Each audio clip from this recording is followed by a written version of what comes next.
अब हम चलते हैं अगले प्रश्न पे चलते हैं। वो कहता है एक अध्यापक के कार्य एवं ये उत्तरदायी का वर्णन कीजिए। Describe the functions and duties of a teacher. अध्यापक के कार्य एवं उत्तरदायित्व क्या होना चाहिए? Functions and duties of a teacher. चलिए अब हम एक एक करके करते हैं। कहता है शिक्षण, टीचिंग। अध्यापक का प्रमुख कार्य शिक्षण प्रदान करना ही होता है। उसको ऐसा विषय पढ़ाना चाहिए जिसमें उसको विशेषण निपुण प्राप्त हो। ये उसका उत्तरदायित्व है कि वह विषय का अध्ययन करें, नए नए शिक्षा ढंगों की खोज करें, शिक्षा संबंधी सहायक साधन जिसे हम टीचिंग एड्स कहते हैं एकत्रित करें, घर के काम की योजना बनाएं और छात्रों को सीखने के लिए प्रेरित करें।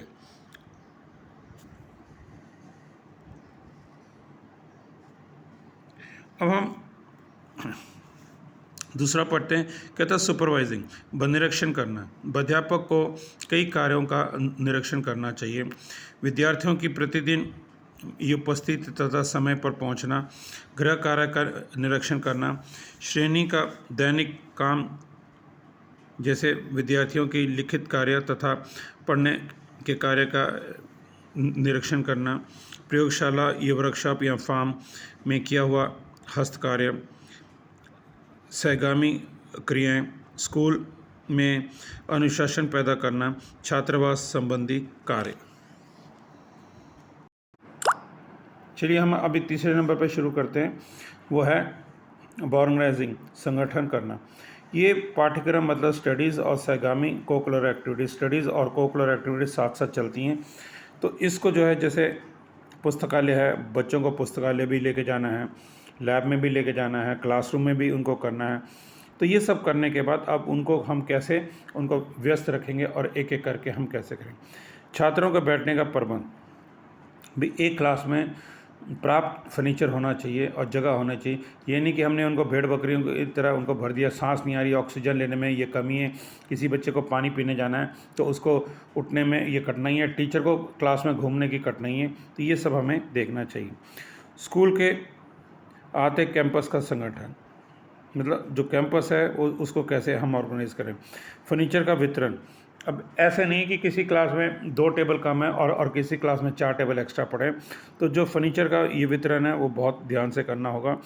टाइम टेबल की तैयारी, टाइम टेबल जो है वो देखो, एक होता है कि भाई time table according to qualification बनाना। दूसरा टाइम टेबल ये होता है भाई ठीक है, टीचर ने कोई डिग्री ले ली लेकिन उसकी रुचि नहीं है, उसकी रुचि दूसरे सब्जेक्ट में, तो उसको हम दे सकते हैं। स्कूल संबंधों, धन का ये बजट ये बनाना, कितना कौन से डिपार्टमेंट का कितना बजट है, हमें कहाँ खर्च करना है, हमें कितना मतलब गवर्नमेंट या सोसाइटी से या मैनेजमेंट से प्राप्त हुआ है, तो उसको हमें बड़ा संभाल के और केयरफुली उसको वितरण करना चाहिए। स्कूल कैलेंडर की तैयारी, स्कूल कैलेंडर बहुत ज़रूरी है। स्कूल कैलेंडर होना चाहिए क्योंकि उसी के जैसे हम शिवरा कहते हैं, जैसे गवर्नमेंट हमको ये शिवरा देती है, वही वैसा ही हमारा स्कूल कैलेंडर बनता है। किस दिन कौन सी गतिविधियां करनी है, किस दिन कौन सा त्यौहार ये मनाना है, फंक्शन है स्कूल का, स्पोर्ट्स डे है, बाइनल डे है, ठीक है ना। तो ये सब जो है बाकी जो विधियां हैं वो हम स्कूल कैलेंडर में रिफ्लेक्ट करते हैं। अब जो है वो है इवैल्यूएशन एंड रिकॉर्डिंग, मूल्यांकन तथा यह अभिलेख करना। अब मूल्यांकन का अर्थ काफ़ी विस्तारपूर्ण है, जिसमें बच्चों के सारे व्यक्तिगत का यह अनुमान लगाया जा सकता है। वह ऐसी परीक्षाओं से काफ़ी अलग है जिसमें केवल बच्चों की पढ़ाई से संबंधित ज्ञान, जिसे हम ये एकेडमिक नॉलेज कहते हैं, को ही परीक्षा ली जाती है। अध्यापक को मूल्यांकन के भिन्न भिन्न ढंगों का पता होना चाहिए। मूल्यांकन के परिणामों का पूरा ये अभिलेख रिकॉर्ड जो है भी रखना चाहिए। इस प्रकार उसको विद्यार्थी के बारे में उसकी रुचियाँ, भावना और सफलताओं का काफ़ी ज्ञान हो सकता है। इसके आधार पर ही बच्चों को व लाभदायक तथा आवश्यक व निर्देश के योग्य हो जाते हैं। जैसे स्कूल के निमित्त ये अभिलेख भी रखने आवश्यक हैं। जैसे ये उपस्थिति का रजिस्टर, जिसे हम ये अटेंडेंस रजिस्टर कहते हैं। प्रवेश तथा स्कूल छोड़ने का रजिस्टर, जिसे हम एंट्रेंस एडमिशन टेस्ट, ये एडमिशन नंबर और टीसी नंबर कहते हैं। क्रिया संबंधी रजिस्टर, क्रिया में बच्चे ने किस किस एक्टिविटीज़ में पार्ट लिया। मूल्यांक का रजिस्टर, ये मूल्यांक मतलब जो उसका एकेडमिक रिकॉर्ड है उसका। कार्यालय के अंदर अन्य रजिस्टर, बाकी जो हम बाकी काम करते हैं उनके जो रजिस्टर्स हैं वो हमें मेंटेन करके चलने पड़ेंगे। अब हम चलते हैं 5वें नंबर पे, आयोजन प्लानिंग। अब ये प्लानिंग क्या है ये हम एक एक करके, अध्यापक का पाठ्यक्रम की ठीक ढंग से ये व्यवस्था करनी चाहिए। उसे पाठ्यक्रम को महीनों तथा हफ्तों में बांटकर पढ़ाना चाहिए। उसे श्रवदृश्य साधनों और अध्ययन विधियों के प्रयोग करने की व्यवस्था करनी चाहिए ताकि वह पढ़ाते समय उसको ठीक ढंग से प्रयोग में ला सके। उसकी पाठ्यक्रम क्रियाओं को संगठन करने की ये व्यवस्था पूरी वर्ष के लिए करनी चाहिए।